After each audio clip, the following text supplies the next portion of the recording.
जय श्री कृष्ण। प्रिय साथियों और मित्रों, इस पूरे जगत में जो कुछ भी घटित होता है वह परमात्मा की इच्छा से ही संभव होता है।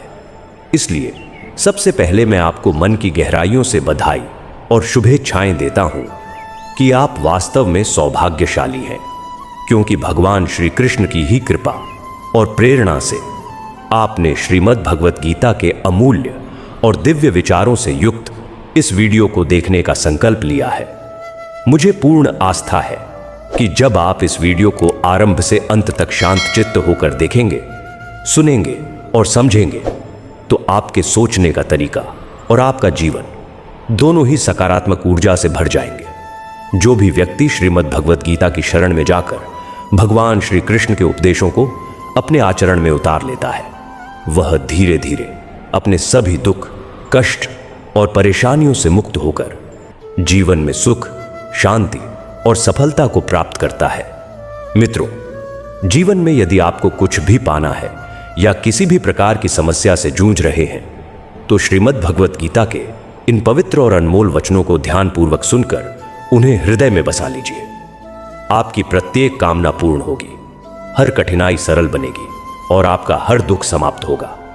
इसी उद्देश्य से आज हम आपके लिए भगवान श्री कृष्ण के बताए हुए अनमोल वचनों को लेकर उपस्थित हुए हैं, ताकि वे आपके वर्तमान और आने वाले समय के सभी कष्टों और पीड़ाओं को दूर करने में सहायक बन सके। गीता का यह दिव्य ज्ञान अमृत के समान है, जो मनुष्य के थके हुए, टूटे हुए और निर्जीव से हो चुके मन और जीवन में नई चेतना का संचार कर देता है।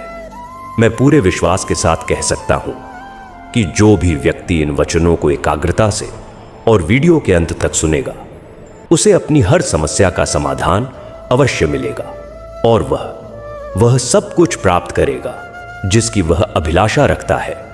इसीलिए इस वीडियो के किसी भी विचार को न छोड़ें और इसे पूरा अंत तक अवश्य सुनें। तो आइए आरंभ करते हैं। श्रीमद् भगवत गीता का पहला अनमोल संदेश यह बताता है कि जहां आपके लिए स्नेह और सम्मान नहीं है, वहां कभी भी कदम नहीं रखना चाहिए। महाभारत के युद्ध से पूर्व जब श्री कृष्ण पांडवों की ओर से शांति का प्रस्ताव लेकर हस्तिनापुर पहुंचे थे, तब शकुनी ने दुर्योधन से कहा था कि यह कृष्ण अत्यंत चतुर और प्रभावशाली है। यदि ये हमारे पक्ष में आ गए तो मान लो पांडवों की हार निश्चित है। इसलिए इनकी सेवा करो, इन्हें अपने यहां आमंत्रित करो और प्रसन्न करने का प्रयास करो। जब श्री कृष्ण हस्तिनापुर पहुंचे तो दुर्योधन ने उनसे अपने घर पधारने का अनुरोध किया और आग्रह करते हुए कहा कि आप मेरे यहां ठहरे, मेरा आतिथ्य स्वीकार करें और मेरे घर का भोजन ग्रहण करें। तब श्री कृष्ण ने दुर्योधन से स्पष्ट शब्दों में कहा कि मनुष्य को किसी के घर तभी जाना चाहिए और तभी भोजन करना चाहिए जब या तो वहां सच्चा प्रेम हो या फिर जीवन में कोई बड़ी विपत्ति आ पड़ी हो। न तो मेरे जीवन में कोई संकट आया है और न ही तुम्हारे मन में मेरे लिए कोई प्रेम है, इसलिए तुम्हारे घर में कभी नहीं आ सकता। तुम मुझे केवल अपने स्वार्थ की पूर्ति के लिए बुला रहे हो और स्वार्थी लोगों के घर कभी नहीं जाना चाहिए। इससे हमें यह सीख मिलती है कि जिसके हृदय में आपके लिए प्रेम और सम्मान न हो, वहां टिकना नहीं चाहिए। मनुष्य को वहीं रहना चाहिए जहां उसकी कद्र हो, उसे आदर मिले और जहां सच्चा स्नेह प्राप्त हो। श्रीमद् भगवत गीता का दूसरा अनमोल वचन यह समझाता है कि जिस संबंध में मर्यादाएं टूट जाती हैं, वहां अंततः विनाश ही होता है, चाहे कोई व्यक्ति आपसे बड़ा हो या छोटा। यदि वह रिश्तों की सीमाओं का उल्लंघन करेगा तो वह संबंध कभी स्थायी नहीं रह सकता। रिश्ता तभी निभता है जब दोनों लोग एक दूसरे का सम्मान करें, एक दूसरे की कद्र करें और कभी अपनी सीमा पार न करें। जिस रिश्ते में न कोई मर्यादा होती है, न ही सम्मान, वह रिश्ता देर सबेर समाप्त हो ही जाता है। श्रीमद् भगवत गीता का तीसरा अनमोल वचन यह कहता है कि मनुष्य के दुखों का सबसे बड़ा कारण उसका मोह है। मोह से अज्ञान उत्पन्न होता है और वहीं से जीवन की समस्याएं आरंभ हो जाती हैं। महाभारत में धृतराष्ट्र का दुर्योधन के प्रति अत्यधिक मोह इतना बढ़ गया था कि वह अपने पुत्र को गलत मार्ग पर जाने से भी रोक नहीं पाए। पुत्र मोह के कारण धृतराष्ट्र को धर्म और अधर्म का भेद समझ में ही नहीं आया और अंततः सब कुछ नष्ट हो गया। महाभारत में श्री कृष्ण ने अर्जुन से कहा था कि जब ज्ञान की धारा प्रवाहित होती है तो वह सबसे पहले मोह का विनाश करती है, क्योंकि मोह ही अज्ञान का मूल है। यूनान का सम्राट सिकंदर संपूर्ण संसार को जीत लेने की इच्छा रखता था। एक दिन एक नागा साधु ने उससे कहा कि तू यह सारी दुनिया जीत लेगा, उसके बाद क्या करेगा, क्योंकि इसके अतिरिक्त दूसरी कोई दुनिया है ही नहीं। यह कहकर वह संत जोर जोर से हंसने लगा। संत की बातों को सुनकर सिकंदर के मन में निराशा भरने लगी। उसने साधु से पूछा कि आप हंस क्यों रहे हैं। तब संत ने उत्तर दिया कि तू पूरी दुनिया जीत लेने के बाद भी खाली हाथ रहेगा और निराश ही रहेगा, क्योंकि तू संसार को जीतने के मोह में बंधा हुआ है, जबकि मेरे पास कुछ भी नहीं है। फिर भी मैं सदा प्रसन्न रहता हूं, क्योंकि मुझे किसी भी वस्तु का मोह नहीं है। सिकंदर ने अब भी संसार जीता भी नहीं था, लेकिन संत की बातें सुनकर संसार जीतने के विचार मात्र से ही उसके मन में निराशा उत्पन्न हो गई, क्योंकि संसार जीतने के बाद कोई और मोह शेष नहीं रहेगा। मोह के कारण ही जीवन में दुख आते हैं। मोह परिवार से जुड़ा हो सकता है, उपलब्धियों का मोह हो सकता है, सुख सुविधाओं और मान सम्मान का मोह भी हो सकता है। जहां मोह रहेगा वहां दुख का आना निश्चित है। मोह पूरा होने पर भी दुख देता है, और जब अधूरा रह जाता है तब भी दुख ही प्रदान करता है। श्री कृष्ण कहते हैं कि जब मनुष्य अपने भीतर से मोह को छोड़ देता है तब उस पर मेरी करुणा बरसने लगती है। मोह से मुक्त व्यक्ति ही सच्चे सुख और परम आनंद का अनुभव करता है। इसलिए जीवन में मोह का त्याग करना जरूरी है, और जो कुछ हमारे पास है उसी में संतोष करना सीखना चाहिए, क्योंकि अधिक पाने की लालसा का मोह यदि बना रहेगा तो दुख निश्चित रूप से मिलेगा। श्रीमद् भगवत गीता का चौथा अनमोल वचन यह सिखाता है कि जो व्यक्ति दूसरों के साथ धोखा और छल करता है उसका अंत अत्यंत पीड़ादायक होता है। दुर्योधन और उसके मामा शकुनी ने पांडवों के साथ जीवन भर कपट किया, हर कदम पर उन्हें धोखा दिया, कभी भी सच्चाई और ईमानदारी के मार्ग पर नहीं चले, और उसी का परिणाम यह हुआ कि दुर्योधन की सेना के लगभग सभी महान योद्धा छल के माध्यम से ही मारे गए, क्योंकि जैसा कर्म दुर्योधन ने किया था वैसा ही फल उसे प्राप्त हुआ। जीवन भर उसने दूसरों को छल में फंसाया और अंत में उसकी स्वयं की मृत्यु भी छल से ही हुई। इसीलिए यदि कोई स्वयं को अत्यंत चतुर समझकर यह सोचता है कि उसने दूसरों को मूर्ख बना दिया है और धोखा दे दिया है, तो याद रखो एक दिन उसकी जिंदगी में भी कोई ऐसा व्यक्ति आएगा जो उससे भी बड़ा धोखा देगा, क्योंकि कर्म हर व्यक्ति के कर्मों को याद रखता है, और जो जैसा करता है उसे वैसा ही फल अवश्य मिलता है। श्रीमद् भगवत गीता का 5वां अनमोल वचन यह बताता है कि दूसरों में अपना सहारा ढूंढना बंद कर दो। मनुष्य की सबसे बड़ी कमजोरी यही होती है कि वह लोगों में अपना सहारा खोजता है, और यही आदत उसे अंदर से कमजोर बना देती है। यही प्रवृत्ति उसके आत्मविश्वास को धीरे धीरे समाप्त कर देती है। जो लोग यह मान लेते हैं कि फलां व्यक्ति मेरा सहारा है और मुश्किल समय में मेरे काम आएगा, वही लोग कठिन समय आने पर सबसे अधिक अकेले और दुखी रह जाते हैं। इसलिए अपना सहारा केवल ईश्वर को बनाओ, और देखना जब भी जीवन में कोई संकट आएगा तो ईश्वर किसी न किसी रूप में आकर आपकी सहायता अवश्य करेंगे। इस दुनिया को अपना सहारा मत बनाओ, क्योंकि जो लोग स्वयं अपने लिए सहारा खोज रहे हैं वे किसी और का सहारा कैसे बन सकते हैं। इसलिए जीवन में सहारा इंसानों को नहीं बल्कि ईश्वर को बनाना चाहिए। ईश्वर आपकी प्रार्थना सुनते हैं या नहीं, यह आपकी श्रद्धा, आपके विश्वास और आपकी आस्था पर निर्भर करता है।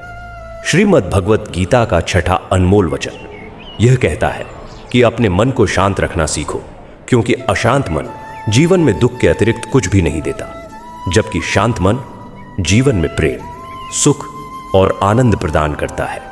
दुख और सुख दोनों ही मन की अवस्था के परिणाम होते हैं। अशांत मन दुख को जन्म देता है और शांत मन परम आनंद को उत्पन्न करता है। इसीलिए मन में कभी भी शंकाओं को जन्म मत लेने दो, क्योंकि यही शंकाएं धीरे धीरे गलतफहमियों के पहाड़ खड़े कर देती हैं, जो जीवन की शांति और सुख को छीन लेते हैं। इसी कारण श्री कृष्ण कहते हैं कि मनुष्य को अपने मन को अपने वश में रखना चाहिए। जो व्यक्ति अपने मन पर नियंत्रण कर लेता है, उसका मन उसका मित्र बन जाता है, और जो अपने मन को वश में नहीं रख पाता, उसका मन ही उसका सबसे बड़ा शत्रु बन जाता है। श्रीमद् भगवत गीता का 7वां अनमोल वचन यह सिखाता है कि जीवन में कभी भी स्वयं को किसी का जरूरतमंद या मोहताज मत बनाओ, क्योंकि जब तक आप किसी के जरूरतमंद नहीं होते, तब तक कोई भी आपको दुख नहीं पहुंचा सकता और न ही आपका फायदा उठा सकता है। जिस व्यक्ति के आप जरूरतमंद बन जाते हैं, वही व्यक्ति धीरे धीरे आपका शोषण करने लगता है। जिस दिन आपने अपने जीवन को किसी की जरूरत पर टिका दिया, उसी दिन से आप उसकी गुलामी में बंध जाते हैं। औरों की बात छोड़िए, कई बार लोग अपने नौकरों या घर में काम करने वाली बाइयों के भी जरूरतमंद हो जाते हैं, और तब उन्हें उनका हर व्यवहार सहना पड़ता है, क्योंकि उन्हें यह पता होता है कि आपके काम उनके बिना नहीं चल सकते और आप स्वयं उतना काम कर पाने में सक्षम नहीं हैं, और न ही कोई दूसरा विकल्प आपको मिल रहा है। इसलिए वे आपको परेशान करना शुरू कर देते हैं। लेकिन जब उन्हें यह समझ में आ जाता है कि आप अपना काम खुद कर सकते हैं या आपके पास अन्य कई विकल्प मौजूद हैं, तो वे अपने आप सही तरीके से काम करने लगते हैं।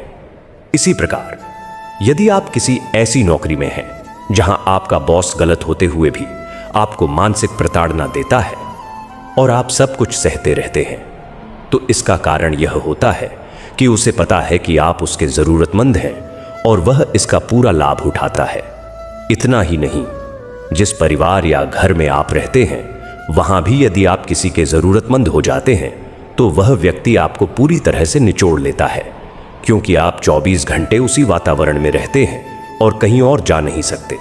ऐसा व्यक्ति आपके सिर पर चढ़कर नाचता है और आपको पूरी तरह अपने नियंत्रण में रखने का प्रयास करता है। लोगों को अपने से कमजोर व्यक्ति को कंट्रोल में रखने में बहुत आनंद आता है। आप चाहे उनके लिए कितना भी अच्छा कर लो और उन्हें खुश करने की हर संभव कोशिश कर लो, फिर भी ऐसे लोग आपकी गर्दन दबाकर ही रखते हैं। यदि आपके अंदर कोई प्रतिभा होती है, तो वे आपके पंख काटने की पूरी कोशिश करते हैं। हर वह प्रयास किया जाता है जिससे आप जीवन में कभी आगे न बढ़ पाओ। किसी का मोहताज बनना मृत्यु से भी अधिक कष्टदायक होता है। क्या आपने कभी ध्यान दिया है कि आपकी जिंदगी को सबसे अधिक वही लोग खराब करते हैं जिनके आप जरूरतमंद बन जाते हैं? आपका अधिकांश दुख वहीं से उत्पन्न होता है जहां आप अपनी जरूरत जोड़ लेते हैं। जरूरतमंदी केवल शरीर या काम की ही नहीं होती, बल्कि सबसे बड़ी जरूरतमंदी मन की होती है। जब मन यह मान लेता है कि जीवन में किसी का होना जरूरी है, वरना हम खुश नहीं रह पाएंगे। अकेलापन अक्सर लोगों से सहन नहीं होता, और इसी कारण कई बार आप ऐसे लोगों से जुड़ जाते हैं जो आपकी इस मानसिक जरूरत का पूरा फायदा उठाते हैं।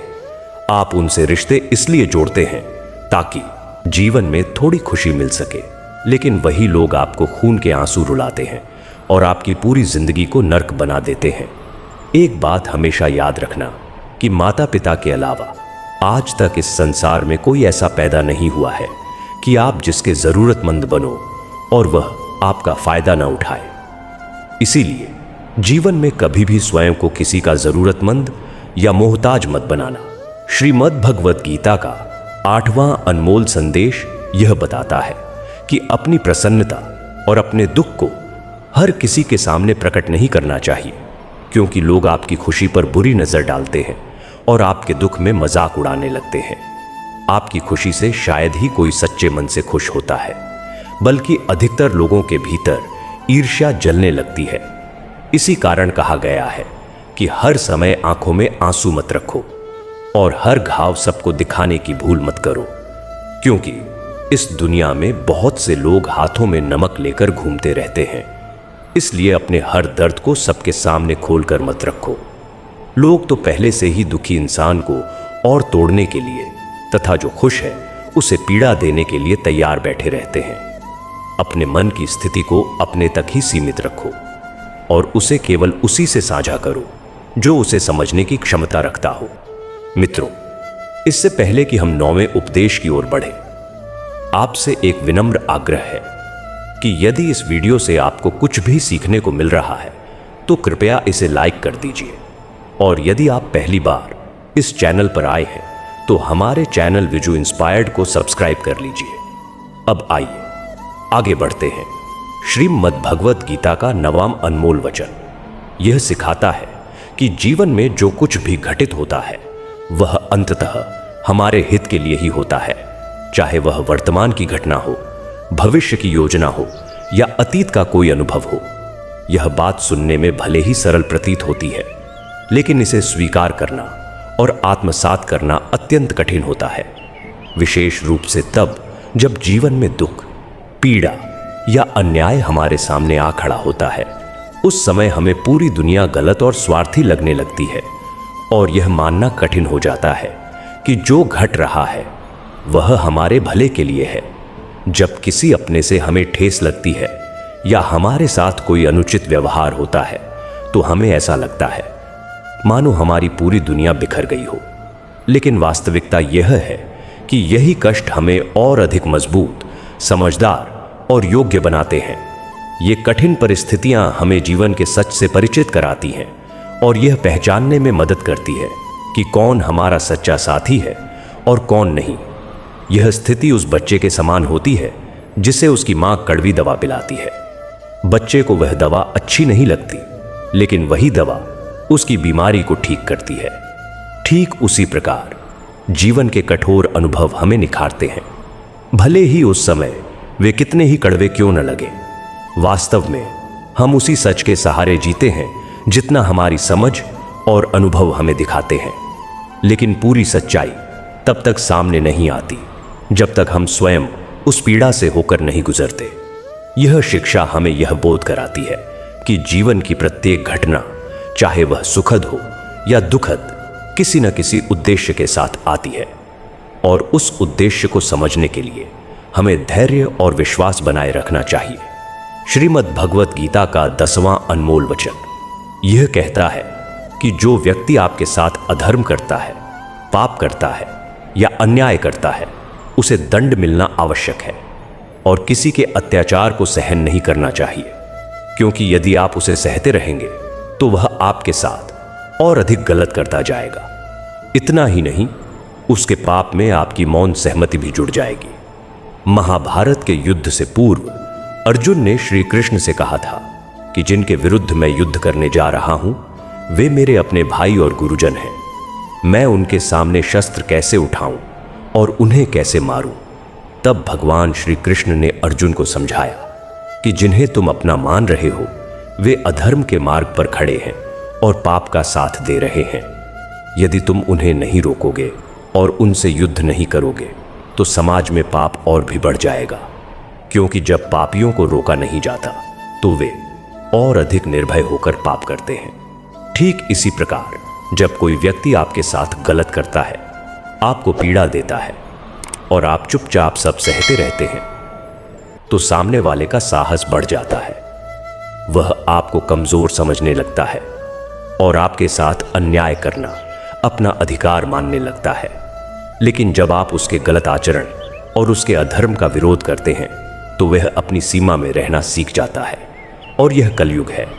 यदि इस युग में आपको सुख और शांति से जीना है तो अपनी रक्षा स्वयं करनी होगी। कोई आपके साथ अन्याय करे तो उसे सहना नहीं चाहिए, बल्कि उसका डटकर सामना करना चाहिए। श्रीमद् भगवत गीता का 11वां अमूल्य संदेश यह बताता है कि मनुष्य का जीवन मुख्य रूप से 3 अवस्थाओं से होकर गुजरता है: बाल्यकाल, युवावस्था और वृद्धावस्था। इसके पश्चात शरीर का अंत हो जाता है, किंतु आत्मा नष्ट नहीं होती, बल्कि वह अमर रहती है और पुनः नया जन्म धारण करती है। जब तक व्यक्ति अपने मन में पल रही इच्छाओं और वासनाओं से स्वयं को मुक्त नहीं कर लेता, तब तक आत्मा को मोक्ष की प्राप्ति नहीं होती और उसका जन्म मरण का चक्र चलता रहता है।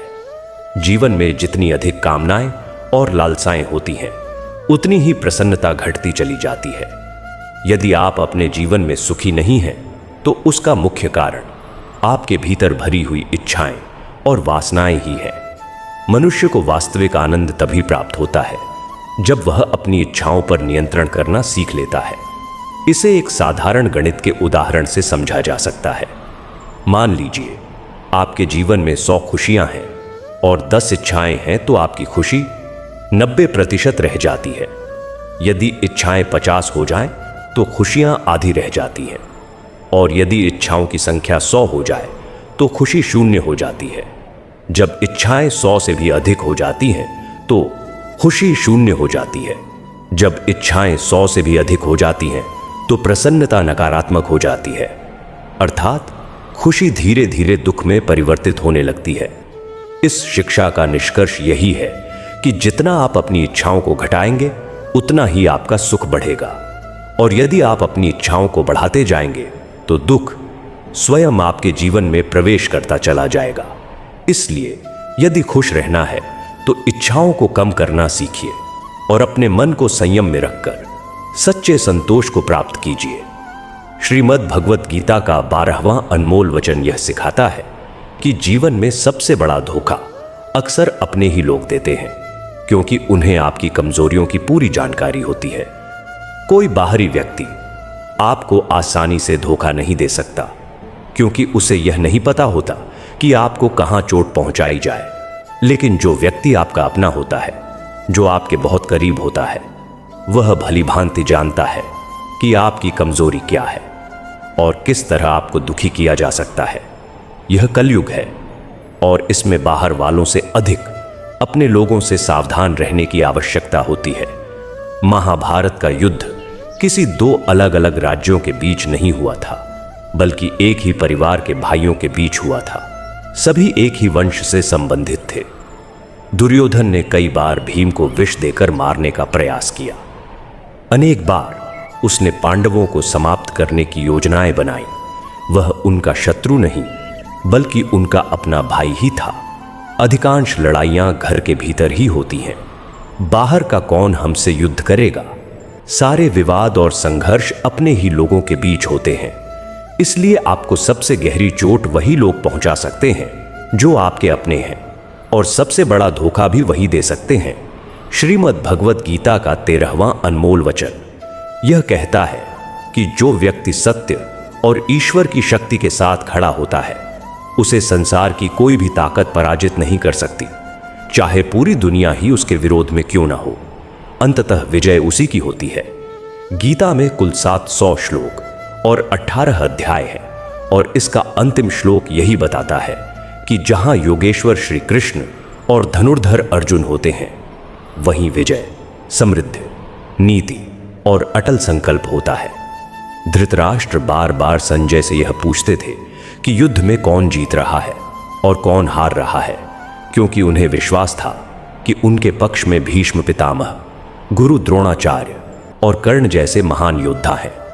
उन्हें लगता था कि ऐसी शक्ति के रहते उनकी पराजय असंभव है। लेकिन संजय ने उन्हें बताया कि जहां ईश्वर अर्थात श्री कृष्ण उपस्थित होते हैं, वहां केवल शक्ति का महत्व नहीं रहता, बल्कि सत्य और धर्म की ही विजय निश्चित होती है, चाहे किसी के पास कितनी भी ताकत क्यों ना हो। यदि सत्य और ईश्वर किसी के साथ है तो उसे हराना असंभव है। श्रीमद् भगवत गीता का 14वां अनमोल वचन यह सिखाता है कि कभी यह मत सोचिए कि आत्मा के लिए कुछ भी असंभव है, क्योंकि ऐसा विचार करना सबसे बड़ा अधर्म है। स्वयं को कमजोर मानना अपने ही प्रति सबसे बड़ा पाप है। हम वही बनते हैं जो हमारी सोच हमें बनाती है। इसलिए इस बात का विशेष ध्यान रखें कि आप क्या सोच रहे हैं। भय और अधूरी इच्छाएं ही समस्त दुखों की जड़ होती है। प्राचीन समय की बात है, एक राजा था। एक दिन उसके गुप्तचरों ने सूचना दी कि पड़ोसी राज्य हम पर आक्रमण करने वाला है। उन्होंने बताया कि यह खबर पूर्णतः सत्य है और केवल 3 दिनों के भीतर विशाल सेना के साथ हमला होगा। उनकी सेना इतनी बड़ी है कि उसका सामना करना कठिन होगा। यह सुनकर राजा अत्यंत चिंतित और व्याकुल हो गया। उसने तुरंत सभा बुलाकर सभी से सलाह मांगी कि अब तो मृत्यु निश्चित है, यदि किसी के पास कोई उपाय हो तो वह बताए। तभी राजा के एक बुद्धिमान मंत्री ने कहा कि अब जब प्राणों पर संकट है तो एक ही उपाय बचता है कि हमें इसी समय पड़ोसी राज्य पर आक्रमण कर देना चाहिए। राजा ने कहा, हमारी सेना छोटी है, हम उनका सामना कैसे करेंगे? मंत्री ने उत्तर दिया कि पड़ोसी राज्य अभी युद्ध के लिए तैयार नहीं है। यदि अभी आक्रमण किया जाए तो वे संभल नहीं पाएंगे और हमारी जीत की कुछ संभावना बन सकती है। वैसे भी 3 दिन बाद तो हमें मरना ही है, इसलिए कुछ न करने से बेहतर है प्रयास करना। राजा को यह बात उचित लगी और उसने तुरंत सेना को तैयार होने का आदेश दिया। राज्य के नागरिक भी सेना के साथ युद्ध में शामिल हो गए। उस राज्य में प्रवेश करने से पहले एक पुल था। जैसे ही सेना ने पुल पार किया, राजा ने आदेश दिया कि पुल को जला दिया जाए और सैनिकों से कहा कि अब हमारे पास लड़ने के अलावा कोई विकल्प नहीं है, या तो हम जीतेंगे या यहीं मारे जाएंगे। अब भागने का कोई मार्ग नहीं है। इस भावना के साथ सभी सैनिकों ने पूरी शक्ति से युद्ध किया और विशाल शत्रु सेना को पराजित कर दिया। इस कथा से यही शिक्षा मिलती है कि जब हमारे पास केवल एक ही मार्ग बचता है और असफलता का अर्थ विनाश होता है, तो सफलता की संभावना कई गुना बढ़ जाती है। इसलिए कभी यह मत मानिए कि आत्मा के लिए कुछ भी असंभव है। यदि हम पूर्ण निश्चय और पूरी शक्ति के साथ किसी कार्य में जुट जाएं, तो सफलता हमें अवश्य प्राप्त होती है। श्रीमद् भगवत गीता का 15वां अनमोल संदेश यह बताता है कि भगवान श्री कृष्ण अर्जुन को समझाते हैं कि प्रत्येक मनुष्य 3 गुणों रजोगुण, तमोगुण और सत्वगुण से निर्मित होता है। इसलिए इस संसार में कोई भी ऐसा व्यक्ति नहीं है जिसमें केवल अच्छाई हो या केवल बुराई ही बुराई हो। हर इंसान के भीतर कुछ सद्गुण और कुछ अवगुण दोनों विद्यमान रहते हैं। यदि आप चाहें तो सबसे अच्छे व्यक्ति में भी कमी खोज सकते हैं, और यदि दृष्टि बदल ले तो सबसे बुरे व्यक्ति में भी कोई ना कोई अच्छाई अवश्य दिखाई दे सकती है। इसलिए यदि आपको लगता है कि आपके अंदर कुछ कमियां हैं और इसी वजह से आप जीवन में आगे नहीं बढ़ पा रहे हैं, तो यह आपकी सबसे बड़ी भ्रांति है। साथ ही लोगों की बातों को अत्यधिक महत्व देने की आवश्यकता नहीं है, क्योंकि आज के समय में अधिकतर लोग दूसरों को ऐसे नजरिए से देखते हैं जहां उन्हें सामने वाले की केवल कमियां दिखती हैं और अपनी केवल खूबियां। यदि कोई व्यक्ति आपकी निंदा करता है तो उससे विचलित मत होइए।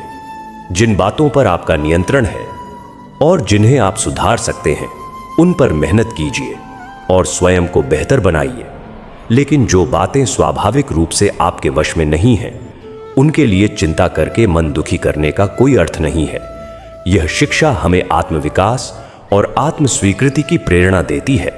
अपने गुणों को संवारिए, लेकिन उन चीजों को लेकर परेशान मत होइए जिन्हें आप बदल नहीं सकते। अपनी कमजोरियों को स्वीकार करके ही मनुष्य वास्तव में मजबूत और समर्थ बनता है। श्रीमद् भगवत गीता का 16वां अनमोल वचन यह सिखाता है कि जीवन में वही व्यक्ति सफल माना जाता है जो भीतर से सदा प्रसन्न रहता है। बाहर से तो लगभग सभी लोग खुश दिखाई देते हैं, लेकिन अंदर से उनका मन अशांति से भरा होता है। किसी ने बहुत धन कमा लिया, किसी ने बड़ी उपलब्धि हासिल कर ली, लेकिन वह सफलता वास्तविक नहीं होती। सच्ची सफलता वही है जिसमें मन को शांति और संतोष मिले। खुशी पाने के लिए हम पूरा जीवन भौतिक साधनों को इकट्ठा करने में लगा देते हैं।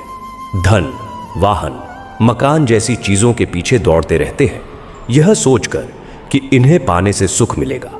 लेकिन सच्चाई यह है कि इन भौतिक वस्तुओं से मिलने वाली खुशी बहुत थोड़े समय की होती है। जैसे ही एक इच्छा पूरी होती है, मन दूसरी इच्छा के पीछे भागने लगता है। इसी कारण भगवत गीता में भगवान श्री कृष्ण कहते हैं कि मनुष्य वास्तविक आनंद तभी प्राप्त करता है जब वह अपनी इच्छाओं को नियंत्रित करके उनका त्याग करता हुआ आध्यात्मिक मार्ग पर आगे बढ़ता है और ईश्वर प्राप्ति का प्रयास करता है। जो व्यक्ति भक्ति में लीन होकर सभी कामनाओं से मुक्त हो जाता है और सुख दुख को समान भाव से स्वीकार करता है, वही भीतर से स्थायी आनंद और संतोष को प्राप्त करता है। श्रीमद् भगवत गीता का 17वां अनमोल वचन यह है कि मनुष्य को सदैव अपने कर्म पर ध्यान केंद्रित करना चाहिए, न कि इस चिंता में रहना चाहिए कि लोग क्या कहेंगे या क्या सोचेंगे। क्योंकि जब हम दूसरों की राय की परवाह करने लगते हैं तब हम अपना काम सही ढंग से नहीं कर पाते। एक बार एक फल विक्रेता बाजार में बैठकर फल बेच रहा था और उसने अपने पीछे एक बोर्ड लगा रखा था जिस पर बड़े अक्षरों में लिखा था कि यहां ताजे फल बेचे जाते हैं। एक ग्राहक आया और बोला, यह तो हमें दिख ही रहा है कि तुम यहीं बैठे हो, कहीं और नहीं, इसलिए यहां शब्द हटा दो। फल वाले ने वैसा ही किया और बोर्ड पर लिखा रह गया, ताजे फल बेचे जाते हैं। फिर दूसरा ग्राहक आया और कहने लगा, हम जानते हैं तुम ताजे फल ही बेचते हो, कोई सड़े फल तो नहीं बेचोगे, इसीलिए ताजे शब्द हटा दो। फल वाले ने वह भी मिटा दिया और अब बोर्ड पर लिखा था, फल बेचे जाते हैं। इसके बाद तीसरा ग्राहक आया और बोला, हमें साफ दिख रहा है कि तुम फल ही बेच रहे हो, इसे लिखने की क्या जरूरत है, फल शब्द भी हटा दो। फल वाले ने ऐसा ही किया और बोर्ड पर बचा बेचे जाते हैं। फिर एक और व्यक्ति आया और बोला, यह तो जाहिर है कि तुम बेचने के लिए बैठे हो, कोई मुफ्त में थोड़ी बांट रहे हो, इसे भी मिटा दो। बेचारे फल वाले ने बचे हुए शब्द भी मिटा दिए और बोर्ड पूरी तरह खाली हो गया। तभी एक व्यक्ति आया और बोला, तुम पागल हो गए हो क्या, बोर्ड पर कुछ लिखा ही क्यों नहीं है। इससे हमें यह समझ मिलता है कि दुनिया में हर इंसान की अपनी अलग राय होती है और लोग दूसरों को सलाह देने में बहुत तेज होते हैं। इसका यह मतलब नहीं कि किसी की सलाह सुनी ही ना जाए, बस इतना ध्यान रखना है कि दूसरों की बातें सुनते सुनते अपनी समझ और सोच को न भूल जाए। इसलिए हारने वाले की सलाह और जीतने वाले का अनुभव सुनिए, लेकिन निर्णय स्वयं की बुद्धि से लीजिए। यह डर मत रखिए कि गलती हो गई तो क्या होगा, क्योंकि गलतियों से ही सीख मिलती है और अनुभव बढ़ता है। आज अगर हार हुई है तो कल जीत भी जरूर मिलेगी। अगर हम यह भी सोचते रहेंगे कि लोग हमारे बारे में क्या सोचते हैं तो फिर लोग क्या सोचेंगे। इसलिए ही कहा गया है कि सबसे बड़ा रोग यही है कि लोग क्या कहेंगे। श्रीमद् भगवत गीता का 18वां अनमोल वचन यह है कि जीवन में मित्रता हमेशा समझदारी से करनी चाहिए और जिसे भी मित्र बनाएं उसका साथ ईमानदारी से निभाना चाहिए। महाभारत में ऐसे कई उदाहरण मिलते हैं जहां मित्रों ने अपनी ही सेना और पक्ष के साथ विश्वासघात किया। कुछ लोग समय आने पर पाला बदलकर कभी कौरवों के साथ तो कभी पांडवों के साथ हो गए। शल्य और युद्धसु इसके प्रमुख उदाहरण हैं। इसलिए कहा जाता है कि कई बार शत्रु मित्र के रूप में हमारे आसपास रहते हैं और हमसे अनेक रहस्य जान लेते हैं। कुछ मित्र ऐसे भी होते हैं जो दोनों पक्षों में रहते हैं, जैसे कौरवों के साथ होते हुए भी भीष्म, द्रोण और विदुर ने अंत में धर्म के पक्ष में पांडवों का साथ दिया। सच्चे, निष्ठावान और बिना शर्त साथ देने वाले मित्र वास्तव में आपके पूरे जीवन की दिशा बदल सकते हैं। पांडवों की ओर भगवान श्री कृष्ण का साथ था, जबकि कौरवों की तरफ महावीर कर्ण खड़े थे और इन दोनों ने अपने अपने पक्ष को निस्वार्थ भाव से संपूर्ण समर्थन और सहयोग प्रदान किया था। यदि कर्ण का अंत छल पूर्वक न किया गया होता तो संभवतः कौरवों की विजय सुनिश्चित मानी जाती। पांडवों ने सदा श्री कृष्ण के वचनों को गंभीरता से सुना, समझा और उन्हें अपने आचरण में उतारा, परंतु दुर्योधन ने कर्ण को केवल एक शक्तिशाली योद्धा मानकर पांडवों की सेना के विरुद्ध उपयोग किया। यदि दुर्योधन कर्ण की सलाह स्वीकार करता और उसे घटोत्कच के वध के लिए विवश न करता तो इंद्र द्वारा प्रदत्त अमोघ अस्त्र से अर्जुन का अंत हो सकता था और शायद युद्ध का परिणाम बिल्कुल भिन्न होता। इसलिए केवल मित्र बनाना ही नहीं बल्कि मित्रता निभाते समय भी सच्चाई और निष्ठा दिखाना आवश्यक है। श्रीमद् भगवत गीता का 19वां अमूल्य संदेश यह सिखाता है कि किसी भी वस्तु की अति नहीं करनी चाहिए, क्योंकि हर चीज की सीमा होती है। न प्रेम को सीमा से बाहर बढ़ाओ और न घृणा को हद से ज्यादा पालो। अत्यधिक मिठास भी बिगाड़ पैदा करती है और अत्यधिक कड़वाहट भी नुकसानदायक होती है। जरूरत से ज्यादा भोजन रोक देता है तो जरूरत से ज्यादा उपवास भी शरीर को हानि पहुंचाता है। बहुत अधिक विश्राम भी बीमारी ला सकता है और अत्यधिक जागरण भी शरीर को तोड़ देता है। इसीलिए जीवन को संतुलित ढंग से जीना ही श्रेष्ठ मार्ग है, क्योंकि जैसे ही संतुलन बिगड़ता है वैसे ही जीवन में कोई न कोई छोटी या बड़ी विपत्ति प्रवेश कर जाती है। श्रीमद् भगवत गीता का 20वां अनमोल उपदेश यह बताता है कि मनुष्य को अपने किए गए कर्मों का फल अवश्य भोगना पड़ता है, क्योंकि जैसा बीज बोया जाता है वैसी ही फसल काटनी पड़ती है। यदि आपने माता पिता की सेवा की है तभी आपकी संतान भी आपके वृद्धावस्था में सहारा बनेगी, अन्यथा अंतिम समय में पानी देने वाला भी कोई नहीं मिलेगा। इसीलिए दुष्कर्मों का त्याग करना ही सर्वोत्तम मार्ग है। एक निर्धन व्यक्ति नदी किनारे मछलियां पकड़ रहा था और प्रयास करते करते उसके हाथ एक ताजी जीवित मछली लगी। वहीं पास में एक धनी सेठ भी मछली पकड़ रहा था, पर अनुभव के अभाव में काफी देर से उसे एक भी मछली नहीं मिली थी।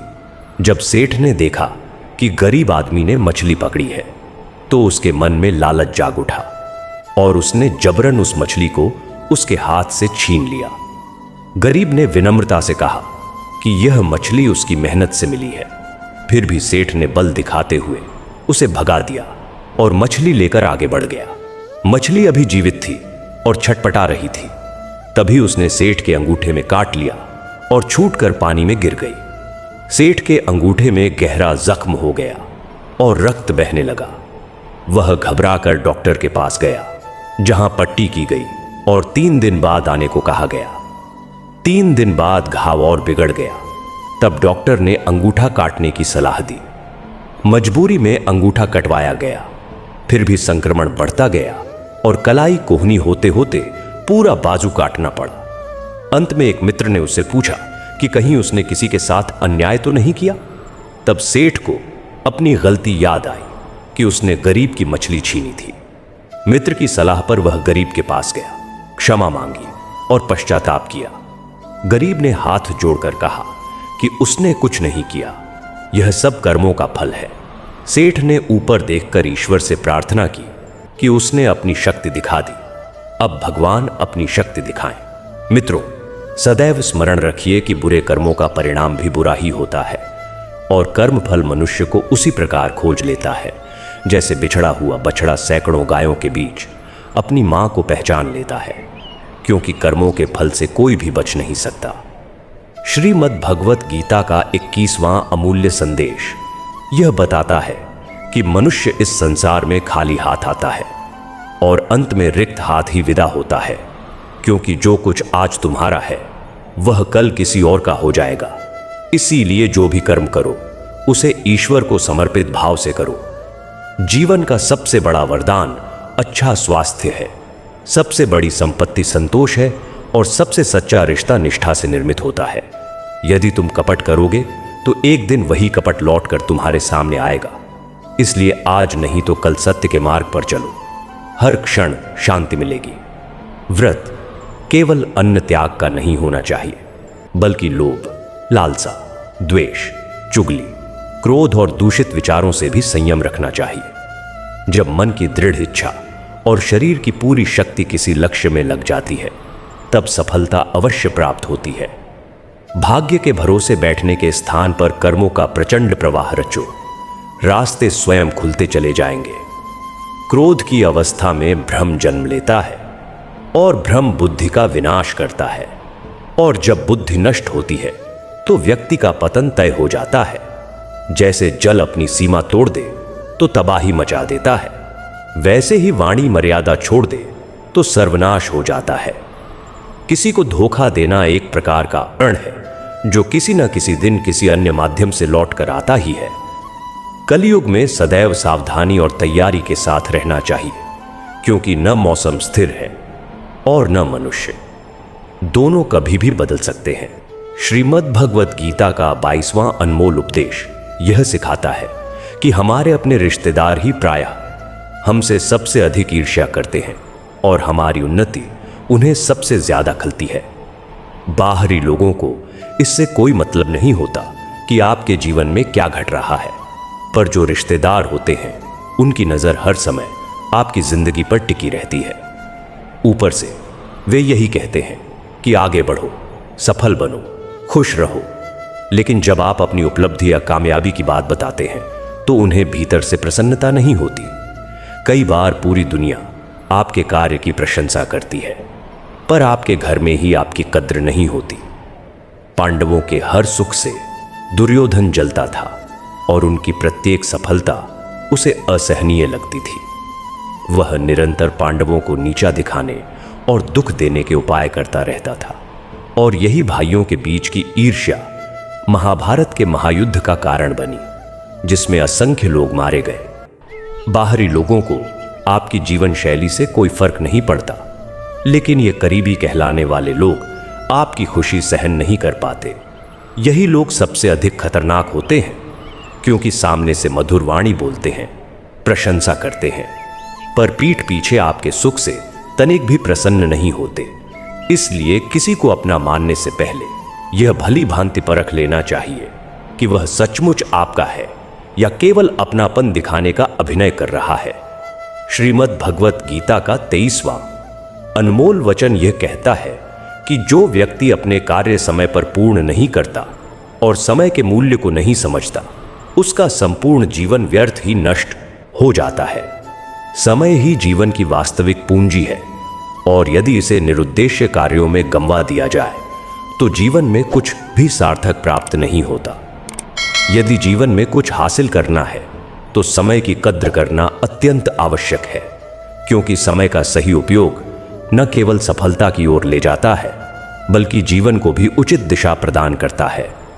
बीता हुआ समय लौटकर कभी नहीं आता, इसलिए इसके सदुपयोग द्वारा अपने उद्देश्यों की पूर्ति के लिए निरंतर प्रयास करते रहना चाहिए। श्रीमद् भगवत गीता का 24वां अनमोल संदेश यह है कि भय धारण करने से भविष्य के दुख एक समाप्त नहीं होते, बल्कि भय चिंताओं को बढ़ाता है, जो मन का सुख और शांति छीन लेती है। तुम किससे डरते हो और कौन तुम्हें मार सकता है? क्योंकि तुम शरीर नहीं हो। शरीर तो केवल कर्म साधना का एक माध्यम है। तुम आत्मा हो जो नित्य और अमर है। अर्जुन युद्ध में अपने ही संबंधियों से युद्ध नहीं करना चाहते थे, किंतु श्री कृष्ण ने समझाया कि जब विवाद का समाधान शांतिपूर्ण मार्ग से संभव न हो तो युद्ध अंतिम विकल्प बन जाता है। कायर व्यक्ति युद्ध से पीछे हटते हैं। युद्ध भूमि में पहुंचकर भी अर्जुन शस्त्र उठाने को तैयार नहीं था। तब भगवान श्री कृष्ण ने कहा कि न कोई मारता है और न कोई मरता है, सभी केवल निमित्त मात्र हैं, क्योंकि आत्मा अजर और अमर है। इसलिए मनुष्य को भयभीत नहीं होना चाहिए, बल्कि अपने निर्धारित कर्मों को साहस और निर्भीकता के साथ पूर्ण करना चाहिए। श्रीमद् भगवत गीता का 25वां अमूल्य संदेश यह समझाता है कि जिसे आप अपने जीवन में सबसे अधिक अहमियत देते हैं, वही लोग प्रायः आपको महत्व देना छोड़ देते हैं। क्या आपने कभी ध्यान दिया है कि आपका अपमान कौन करता है? अधिकतर वही व्यक्ति जिसे आप हद से ज्यादा सम्मान दे बैठते हैं। दूसरों का आदर करना निश्चित रूप से अच्छी बात है, लेकिन जब आप किसी को आवश्यकता से अधिक सिर पर चढ़ा देते हैं तो उसकी नजरों में आपकी कीमत घटने लगती है। इसीलिए किसी को भी इतना ऊपर मत रखिए कि वह आपका सब कुछ बन जाए और आप स्वयं कुछ भी न रह जाए। जैसे ही आप किसी इंसान को अपना संपूर्ण संसार बना लेते हैं, उसी क्षण आप उसके लिए नगण्य हो जाते हैं। इसीलिए सम्मान उतना ही दीजिए जितना सामने वाला संभाल सके, क्योंकि अत्यधिक इज्जत देना कई बार आपकी ही अवमानना का कारण बन जाता है। श्रीमद् भगवत गीता का 26वां अनमोल वचन यह सिखाता है कि जो व्यक्ति कठिन समय में, दुख की घड़ी में आपके साथ खड़ा रहे, वही वास्तव में आपका अपना है। बाकी तो दुनिया में अपनापन दिखाने वाले अनगिनत लोग मिल जाते हैं। बड़ी बड़ी बातें करने वालों की कोई कमी नहीं होती, जो कहते हैं कि हम आपसे बहुत प्रेम करते हैं। कोई भी परेशानी हो तो याद कर लेना। लोग दुख बांटने और साथ निभाने के दावे करते हैं, लेकिन हाथ मिलाने की तमीज नहीं जानते और दिल जोड़ने की बातें करते हैं। जब सच में जीवन में संकट आता है, तब स्पष्ट हो जाता है कि कौन साथ देने खड़ा है और कौन रास्ता बदलकर भाग गया। उस समय अधिकतर लोग दूरी बना लेते हैं, क्योंकि उन्हें पता होता है कि यह व्यक्ति अब हमसे सहायता मांगेगा। और हमें देना पड़ेगा। लोग तब तक ही रिश्ता रखते हैं जब तक आप उन्हें कुछ दे सकते हैं या उनसे उन्हें लाभ मिल सकता है।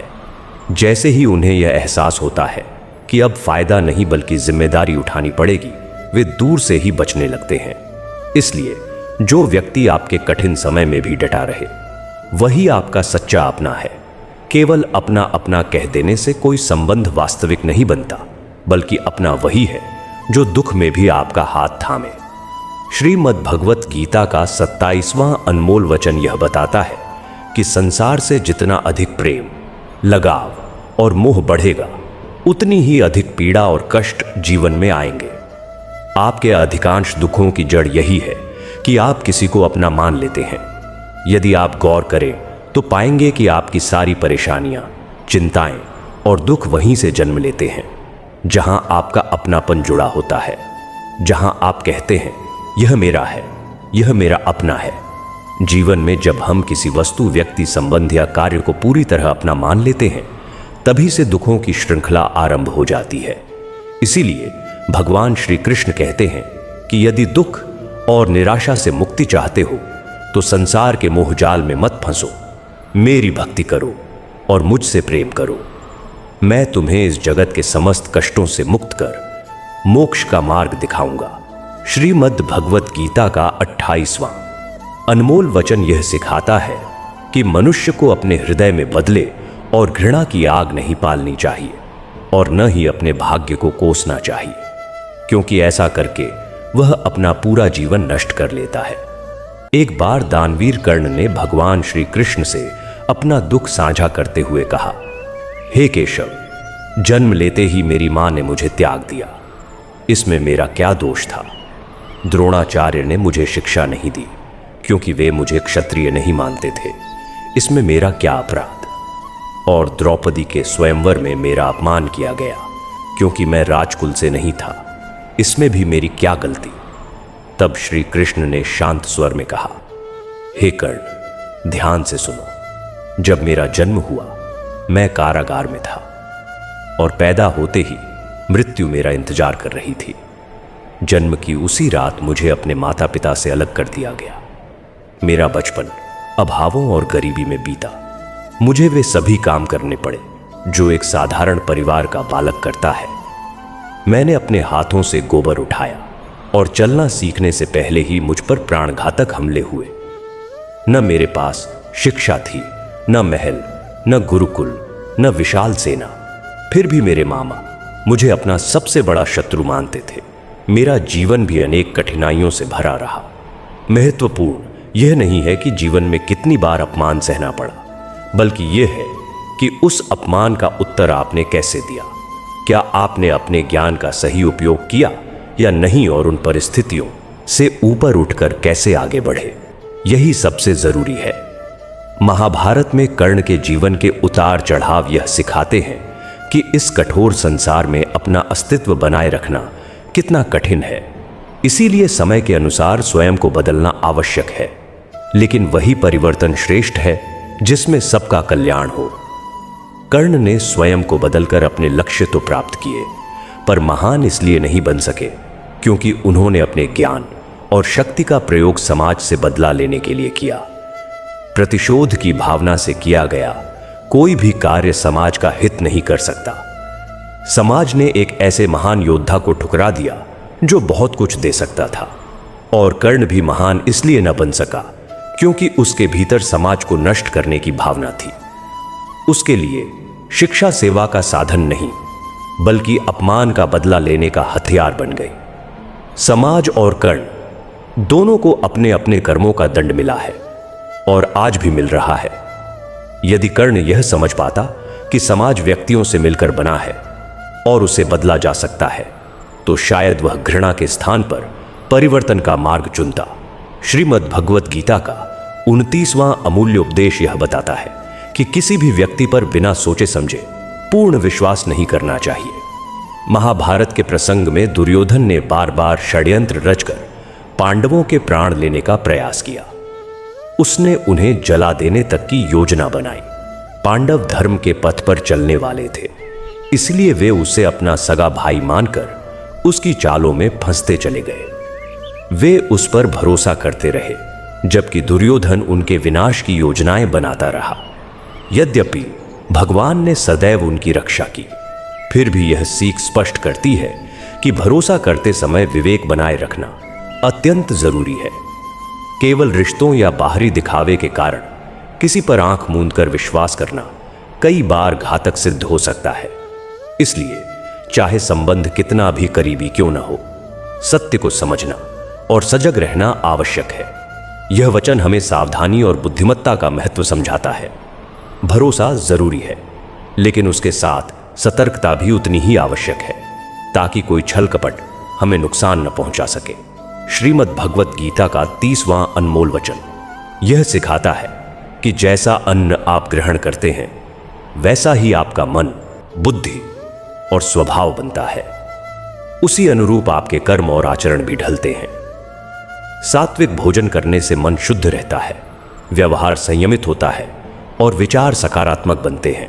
श्री कृष्ण ने गीता में सात्विक, राजसिक और तामसिक आहार का विस्तार से वर्णन किया है कि क्या उचित है और क्या त्याज्य। इसका सार यही है कि सात्विक भोजन अपनाने वाला व्यक्ति जीवन में सुख और शांति प्राप्त करता है।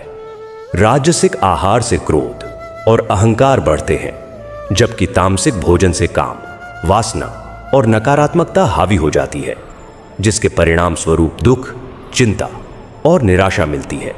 इसीलिए भोजन का चयन समझदारी से करना चाहिए। श्रीमद् भगवत गीता का 31वां अनमोल वचन यह है कि वही मत करो जो हर कोई कर रहा है, बल्कि वही करो जो तुम्हारे लिए उचित है। श्री कृष्ण ने अर्जुन से कहा कि जो तेरा कर्तव्य है, जो तेरे धर्म के अनुकूल है, वही कर।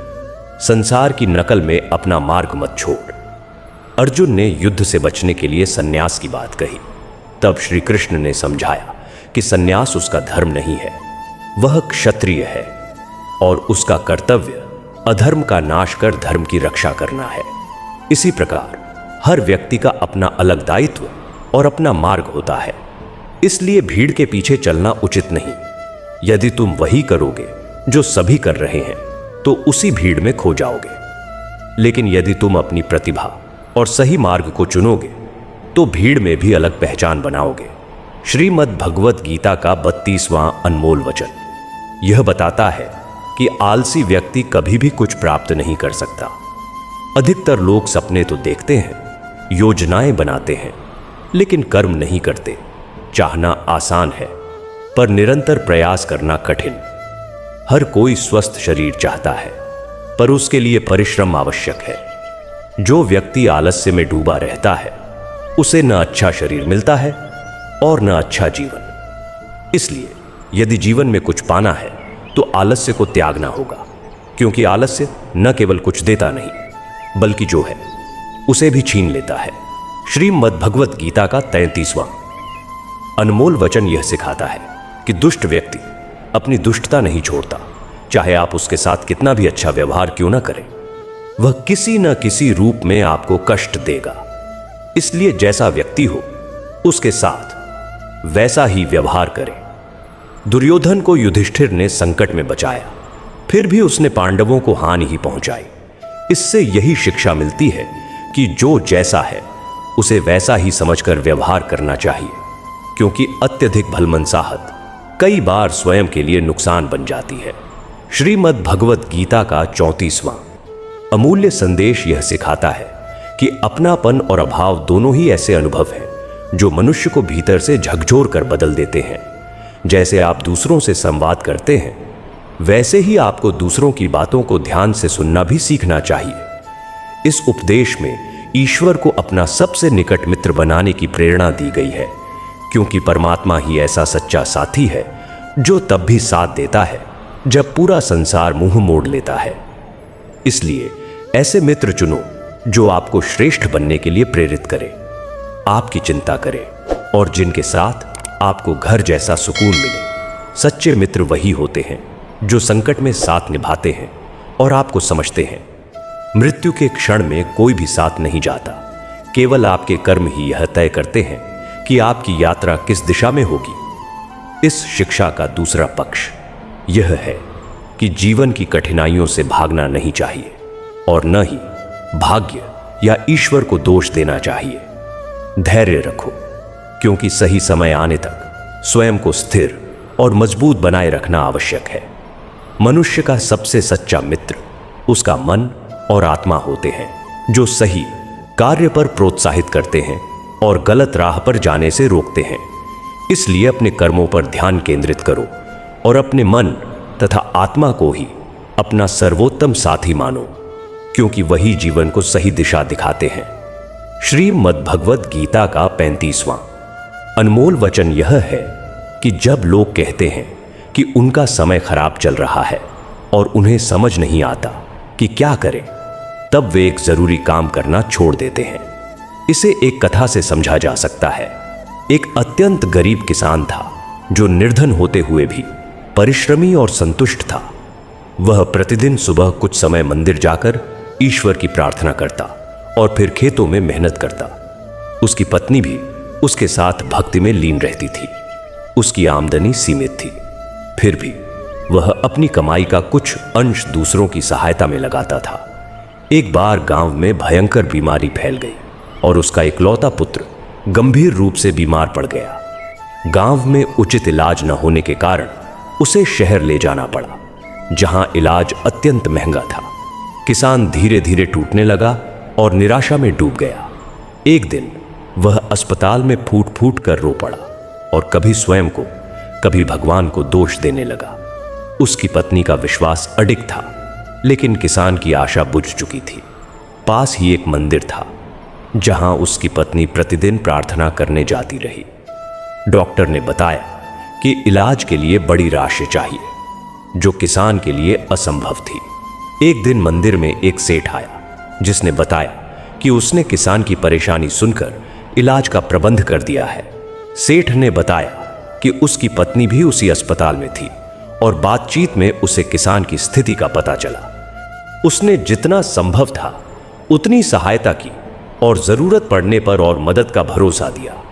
किसान की पत्नी ने समझ लिया कि जब तक कर्म पूरे नहीं होते तब तक न समय से पहले कुछ मिलता है और न भाग्य से अधिक। श्रीमद् भगवद गीता का 36वां अनमोल वचन यह सिखाता है कि आध्यात्मिक ज्ञान ही जीवन को शांति की ओर ले जाता है। यह ज्ञान मनुष्य को मानसिक और आत्मिक रूप से सशक्त बनाता है।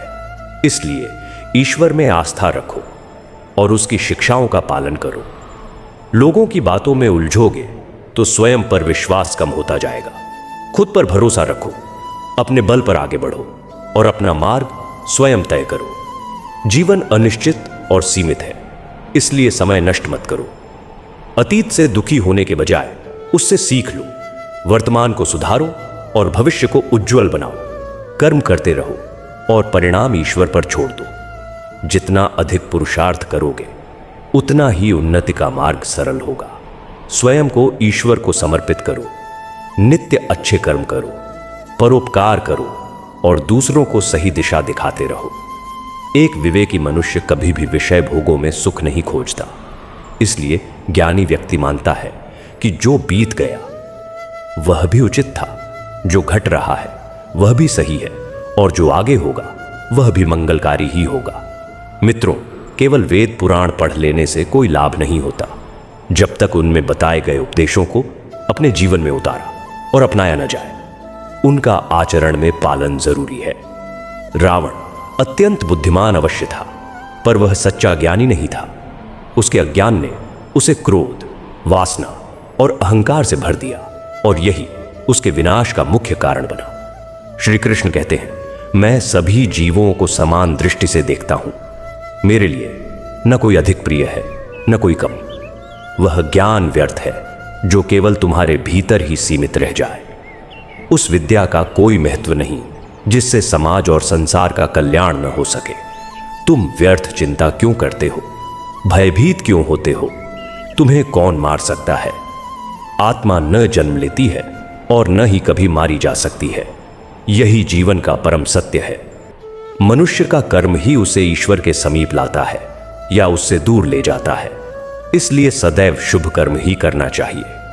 जब जब इस धरती पर पाप, अहंकार और अधर्म अपनी चरम सीमा पर पहुंचता है, तब तब उसके नाश और धर्म की पुनः स्थापना के लिए मैं अवतार लेता हूं। जो दान बिना किसी स्वार्थ और कर्तव्य समझकर जरूरतमंद को दिया जाए, वही सात्विक दान कहलाता है। जिसने अपने मन को जीत लिया, उसने मानो पहले ही परमात्मा को प्राप्त कर लिया, क्योंकि उसे शांति मिल चुकी होती है। ऐसे व्यक्ति पर सुख दुख, शीत उष्ण और मान अपमान का कोई प्रभाव नहीं पड़ता। जो ज्ञानी होते हैं वे न जीवन के लिए शोक करते हैं और न मृत्यु के लिए। अपने कर्तव्यों को पूरी निष्ठा और ईमानदारी से निभाना तथा धर्म का पालन करना भी महान तपस्या के समान है। श्रीमद् भगवत गीता का 37वां अनमोल वचन यह सिखाता है कि जब भी जीवन में स्वयं को अकेला महसूस करो तो इस सत्य को समझ लो कि तुम संसार में अकेले आए थे और अकेले ही जाओगे। वास्तव में यहां कोई भी स्थायी रूप से तुम्हारा नहीं है। एक दिन माता पिता भी जिन्होंने जन्म दिया साथ छोड़कर चले जाते हैं, फिर दूसरों से क्या अपेक्षा रखना। यदि कोई तुम्हारा साथ छोड़ दे तो याद रखना कि ईश्वर सदैव तुम्हारे साथ है और वह कभी साथ नहीं छोड़ता। गीता में श्री कृष्ण ने अर्जुन से कहा कि चाहे कोई मुझे माने या न माने, मैं मनुष्य का साथ कभी नहीं छोड़ता, क्योंकि यह सभी मेरी ही संतान है। इंसान को ईश्वर का अंश कहा गया है, इसलिए उसे परमात्मा की संतान माना जाता है। इस कारण अकेलेपन से कभी दुखी नहीं होना चाहिए और न ही भयभीत होना चाहिए, बल्कि गलत लोगों की संगति से डरना चाहिए। एक कहावत है कि something is better than nothing, अर्थात कुछ होना कुछ न होने से बेहतर है। लेकिन एक और सत्य यह भी है कि nothing is better than nonsense. इसलिए मूर्ख और नकारात्मक लोगों के साथ रहने से अच्छा है कि अकेले रहा जाए। यही कारण है कि गीता का यह उपदेश हर उस व्यक्ति के लिए अत्यंत आवश्यक है जो अकेलापन महसूस कर दुखी हो जाता है। इसीलिए अकेलेपन से डरना और उससे दुखी होना छोड़ दो, क्योंकि यहां वास्तव में कोई भी किसी का नहीं होता। श्रीमद् भगवत गीता का 38वां अनमोल वचन यह बताता है कि कभी भी अपने धन पद और बल का घमंड नहीं करना चाहिए। दुर्योधन को इस बात का घोर अभिमान था कि उसके पास भीष्म पितामह, द्रोणाचार्य और कर्ण जैसे महावीर योद्धा हैं, इसलिए वह पांडवों को आसानी से कुचल देगा। उसे अपने धन पद और शक्ति पर अत्यधिक घमंड था, लेकिन वही घमंड एक दिन उसके पूर्ण विनाश का कारण बना।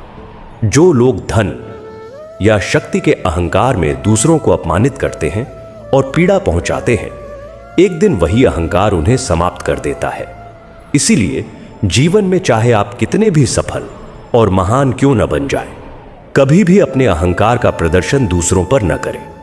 श्रीमद् भगवत गीता का 39वां अनमोल वचन यह चेतावनी देता है कि आज के युग में आवश्यकता से अधिक अच्छा बनना भी उचित नहीं है, अन्यथा यह संसार आपको लूटकर कंगाल बना देगा।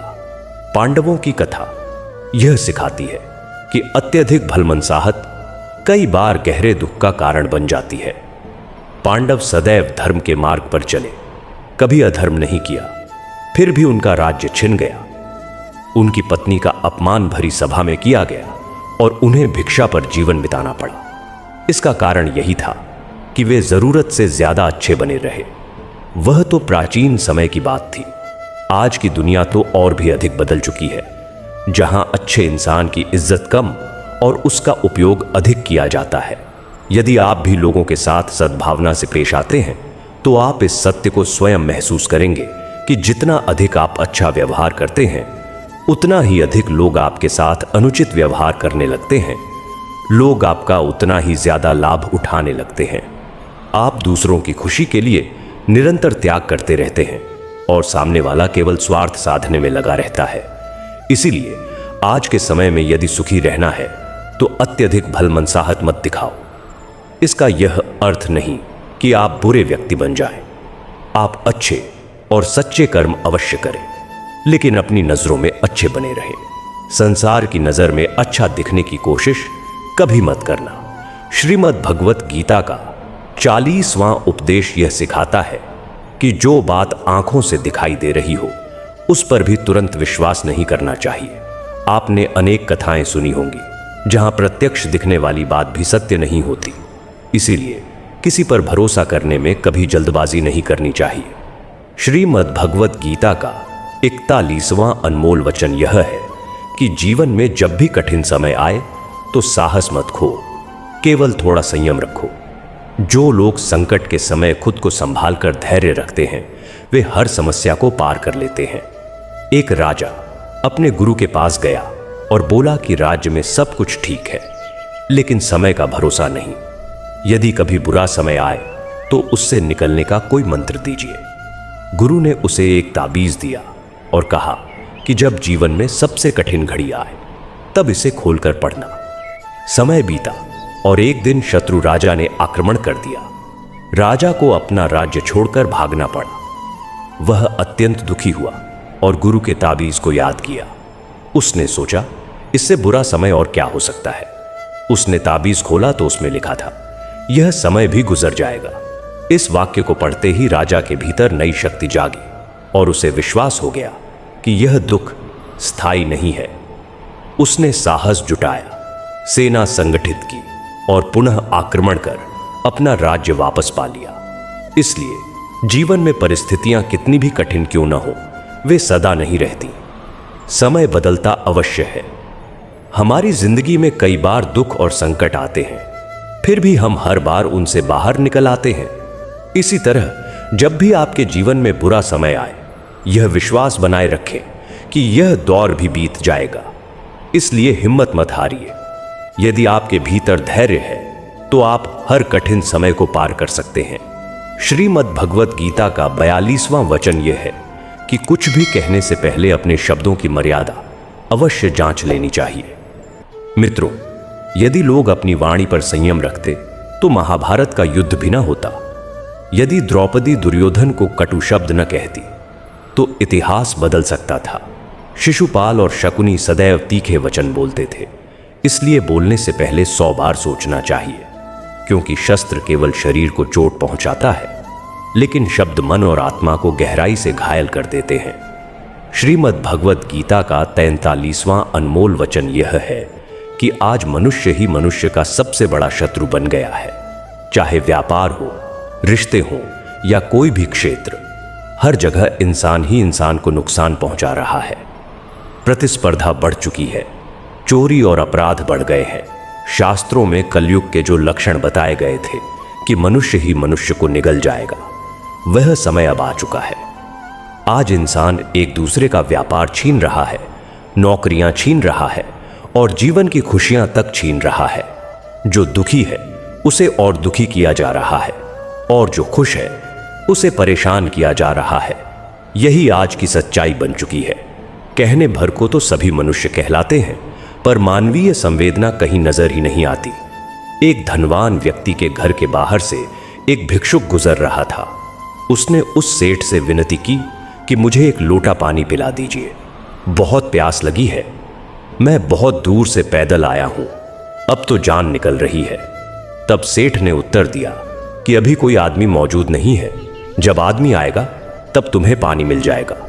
कुछ देर बाद वही भिखारी फिर से बोला, कृपा करके मुझे एक गिलास पानी पिला दीजिए, मैं तुरंत चला जाऊंगा। मेरी हालत बहुत खराब है और आसपास कोई घर भी दिखाई नहीं दे रहा। तब सेठ ने फिर वही कहा कि मैंने बता दिया है, आदमी आएगा तभी पानी मिलेगा। तब भिखारी ने व्यथित होकर कहा, तुम खुद ही थोड़ी देर के लिए आदमी क्यों नहीं बन जाते, इंसान बन जाओ। आज की दुनिया में यही हाल है। यहां कोई इंसान बनने को तैयार नहीं है। सब एक दूसरे को लूटने में लगे हैं, एक दूसरे का लाभ उठाने में व्यस्त है। इसी कारण इस युग को कलयुग कहा जाता है, क्योंकि यहां लोग केवल स्वार्थ के लिए ही रिश्ते निभाते हैं। श्रीमद् भगवत गीता का 44वां अनमोल वचन यह सिखाता है कि जो व्यक्ति आपको बार बार पीड़ा देता है उसे क्षमा करते रहना उचित नहीं। युधिष्ठिर ने दुर्योधन को बार बार माफ किया और परिणाम स्वरूप उन्हें अपने जीवन में बड़े कष्ट सहने पड़े। यदि कोई एक बार भूल करे तो क्षमा की जा सकती है, लेकिन जो बार बार वही गलती दोहराए उसे माफ करना स्वयं को नुकसान पहुंचाने जैसा है, क्योंकि वह गलती नहीं उसकी आदत होती है। वह स्वभाव से ही ऐसा होता है और आगे भी वैसा ही व्यवहार करेगा। इसलिए अत्यधिक दयालु मत बनो। किसी को क्षमा करना और स्वयं को मूर्ख बनाना, इन दोनों में बड़ा अंतर होता है। यदि किसी को एक बार माफ कर भी दिया जाए तो उससे सतर्क अवश्य रहना चाहिए। कहते हैं, परखे हुए को फिर परखना अपने ही नुकसान को बुलाना है। जिससे धोखा मिला हो, जिसने दुख दिया हो, उस पर दोबारा विश्वास मत करना। क्षमा उतनी ही करो कि उसमें आपकी समझदारी बनी रहे। श्रीमद् भगवत गीता का 45वां अनमोल वचन यह है कि जन्म और मृत्यु की चिंता छोड़कर अपने कर्म में लगे रहो। श्री कृष्ण अर्जुन से कहते हैं कि मृत्यु जीवन का अटल सत्य है, जिसे न टाला जा सकता है और न झुठलाया जा सकता है। यह शरीर एक अस्थायी निवास की तरह है, जहां हम कुछ समय के यात्री हैं। शरीर नश्वर है पर आत्मा अविनाशी है। जो होना निश्चित है उसे कोई रोक नहीं सकता, और जो होने वाला ही नहीं, उसके लिए शोक और चिंता करना केवल कष्ट बढ़ाना है। जो जन्म लेता है उसकी मृत्यु तय है, और जो मरता है उसका पुनर्जन्म भी तय है। इसलिए जो अटल है उसके लिए शोक करना व्यर्थ है। सत्य से भागा नहीं जा सकता, इसलिए उसे स्वीकार करना ही बुद्धिमानी है। झूठ को सच मानकर जीना सबसे बड़ी भ्रांति है। व्यक्ति की अपनी सोच भी कई बार गलतफहमी पैदा कर देती है, इसलिए अपनी सोच दूसरों पर थोपनी नहीं चाहिए। वासना, क्रोध और लोभ, ये तीनों नरक के द्वार हैं। मोक्ष के बिना जन्म मरण के चक्र से मुक्ति संभव नहीं। जैसे आग सोने की परीक्षा लेती है, वैसे ही संकट मनुष्य की परीक्षा करता है। बिना पुरुषार्थ के अच्छे फल की आशा नहीं की जा सकती। यदि तुम धर्म के पथ पर चल रहे हो तो फल की चिंता छोड़कर निडर होकर अपने धर्म का पालन करो। श्रीमद् भगवत गीता का 46वां अनमोल वचन यह है कि बीते हुए समय को छोड़कर वर्तमान में जीना ही समझदारी है। अपने पुराने दुखों को भूल जाओ, क्योंकि यदि तुम अतीत के पश्चाताप में ही उलझे रहोगे तो आज भी सुखी नहीं रह पाओगे। बुद्धिमान लोग बीते समय का शोक नहीं करते। आपका कल जैसा भी रहा हो, उसका बोझ आज पर नहीं पड़ना चाहिए। जो हुआ उससे सीख लो। यह निश्चय करो कि आगे वैसा दोबारा नहीं होने दोगे और जीवन में आगे बढ़ो। कई लोग बार बार यही कहते रहते हैं कि फलां व्यक्ति ने मेरे साथ बहुत गलत किया, इसलिए मैं आज दुखी हूं। वे दूसरों को दोष देते रहते हैं कि उसी के कारण उनकी जिंदगी खराब हो गई। लेकिन जब तक तुम दोष देते रहोगे तब तक न खुश रह पाओगे न आगे बढ़ पाओगे। जो हो चुका है उसे बदला नहीं जा सकता, पर अपना आज अवश्य बदला जा सकता है। यदि कल के दुख से मुक्त होना चाहते हो तो कल में नहीं, आज में जीना शुरू करो। ऐसा कोई व्यक्ति नहीं मिलेगा जो अतीत में जीकर भी प्रसन्न हो। केवल वही इंसान सुखी रहता है जो वर्तमान में जीता है। अतीत में जीने वाला व्यक्ति किसी न किसी पीड़ा या पछतावे से जुड़ा रहता है। बीता कल आपकी सारी खुशियां छीन लेता है। इसीलिए जितना संभव हो अपने अतीत को छोड़ो और वर्तमान में जीवन जीना शुरू करो। श्रीमद् भगवत गीता का 47वां अनमोल वचन यह सिखाता है कि जीवन में जब भी कुछ नया आरंभ करना हो तो पुराने को पूर्ण रूप से समाप्त करना आवश्यक हो जाता है। एक बार माता कुंती ने श्री कृष्ण से प्रश्न किया था कि हे माधव, आपने इतना भयानक महायुद्ध क्यों होने दिया? तब श्री कृष्ण ने उत्तर दिया कि जब अधर्म अपनी चरम सीमा पर पहुंच जाता है तब उसके समूल नाश के बिना नए युग की स्थापना संभव नहीं होती। जिस प्रकार कोई भवन अत्यधिक जर्जर और खंडहर बन जाए तो उसे गिराकर ही नया निर्माण किया जाता है, उसी तरह जीवन में भी नई दिशा पाने के लिए पुराने ढांचे को मिटाना पड़ता है। श्रीमद् भगवत गीता का 48वां अनमोल वचन यह बताता है कि जो लोग सामने अपनापन दिखाते हैं और पीछे से नुकसान पहुंचाते हैं, उनसे दूरी बनाए रखना ही बुद्धिमानी है। भगवान श्री कृष्ण कहते हैं कि ऐसे लोग उस पात्र के समान होते हैं जिसके ऊपर अमृत का लेप होता है पर भीतर विष भरा होता है। जिसे आप अमृत समझकर ग्रहण करते हैं वह वास्तव में विष बनकर आपको हानि पहुंचाता है। इसलिए जो लोग अपनेपन का दिखावा कर पीठ पीछे वार करते हैं, उन्हें विष के समान त्याग देना चाहिए। श्रीमद् भगवत गीता का 49वां अनमोल वचन यह समझाता है कि इस संसार में जो कुछ भी घटित होता है, चाहे वह सुखद हो या कष्टदायक, वह बिना कारण नहीं होता और अंततः हमारे हित के लिए ही होता है। मित्रों, जीवन में कई बार ऐसी परिस्थितियां आती हैं जब हम पीड़ा में डूबकर सोचते हैं कि यह सब हमारे साथ ही क्यों हो रहा है, किंतु समय बीतने पर हमें यह अनुभव होता है कि जो घटा वह हमारे भले के लिए ही था।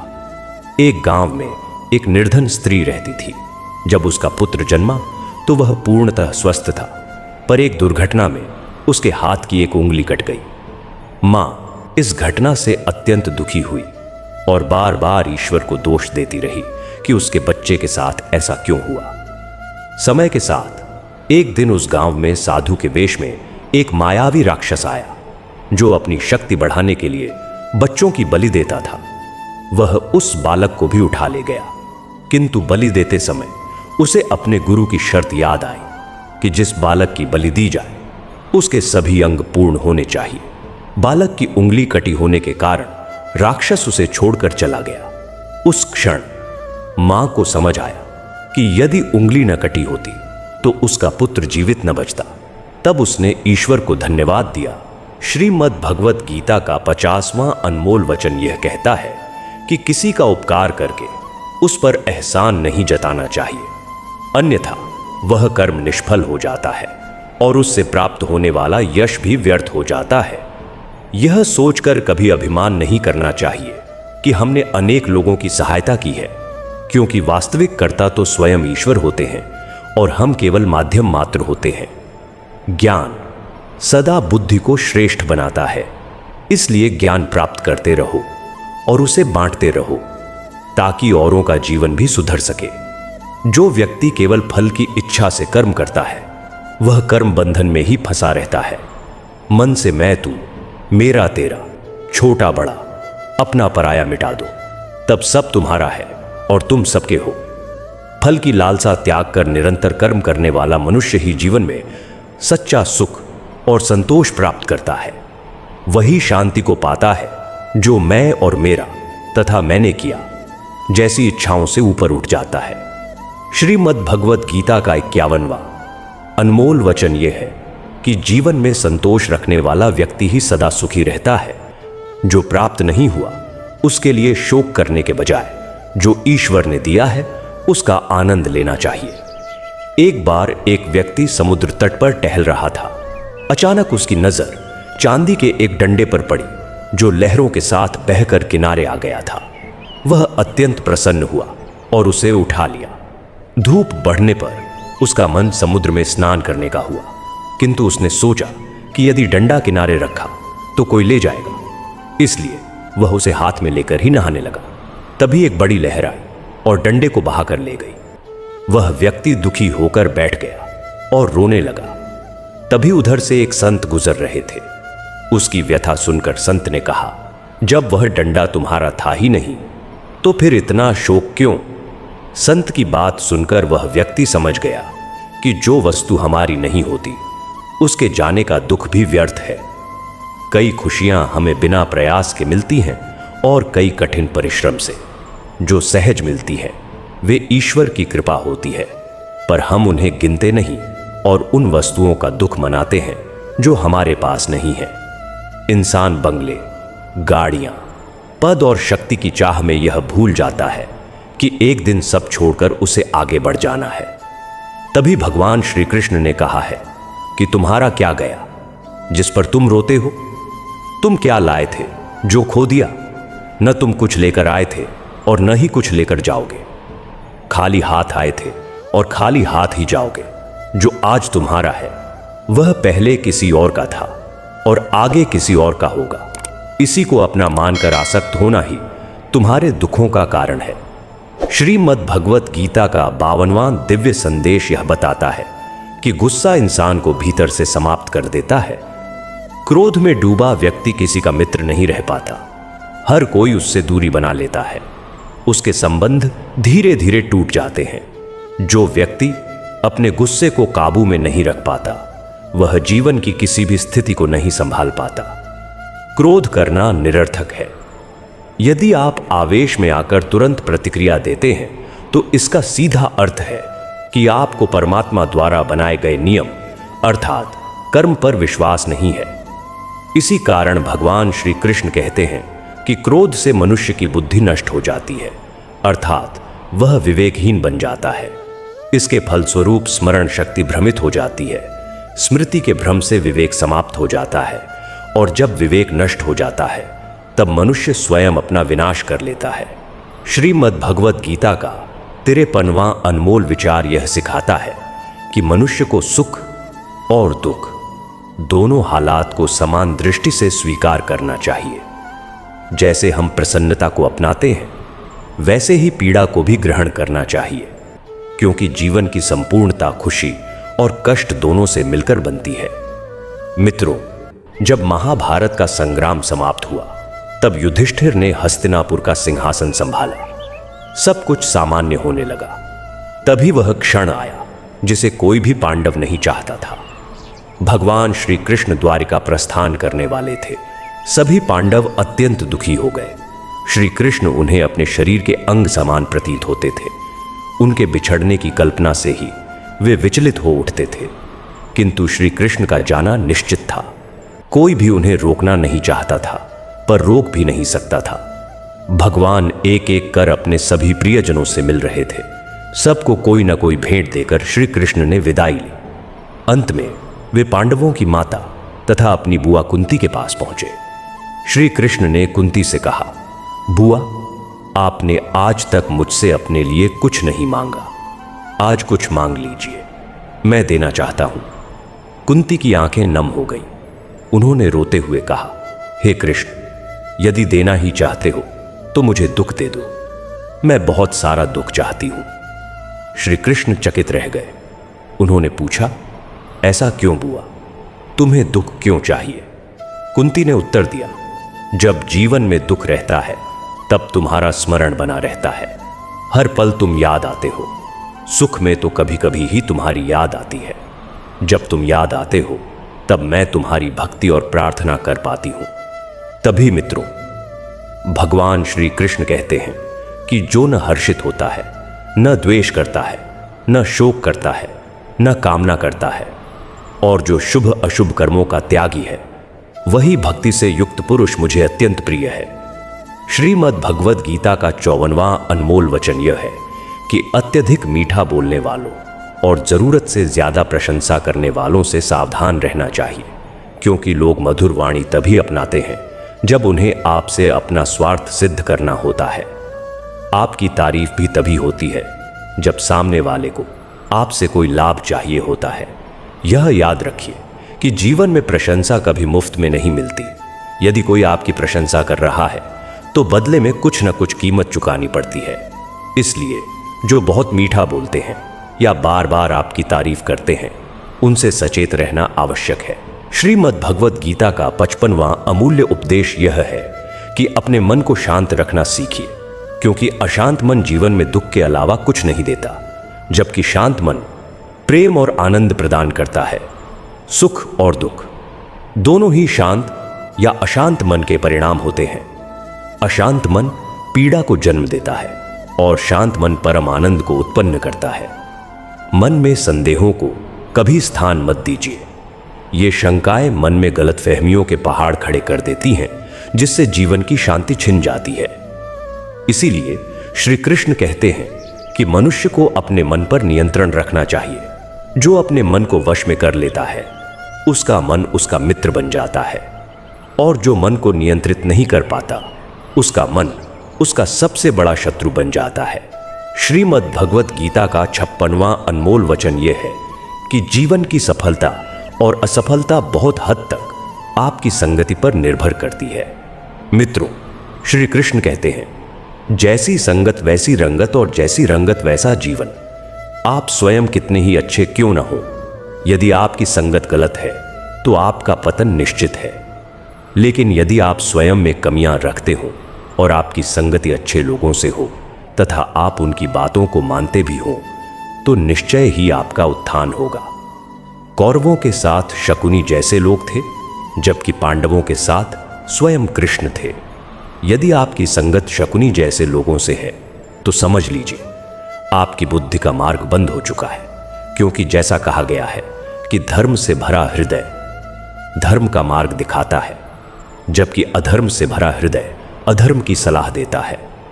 आप चाहे कितने भी अच्छे हों, यदि बुरे लोगों के साथ रहेंगे तो आपका अंत भी वैसा ही होगा जैसा उनका होता है। भीष्म पितामह ब्रह्मचारी और धर्मात्मा थे, फिर भी वे अधर्म के पक्ष में खड़े हुए। द्रोणाचार्य भी ब्राह्मण थे, लेकिन वे भी अधर्म का साथ देते रहे। परिणाम स्वरूप उनका अंत भी वैसा ही हुआ जैसा किसी अधर्मी का होता है। मृत्यु के समय उन्हें असहनीय पीड़ा सहनी पड़ी। इसलिए गलत संगत से सदैव दूर रहना चाहिए, क्योंकि कई बार उनके साथ रहने मात्र से ही उनके कर्मों का फल हमें भोगना पड़ता है।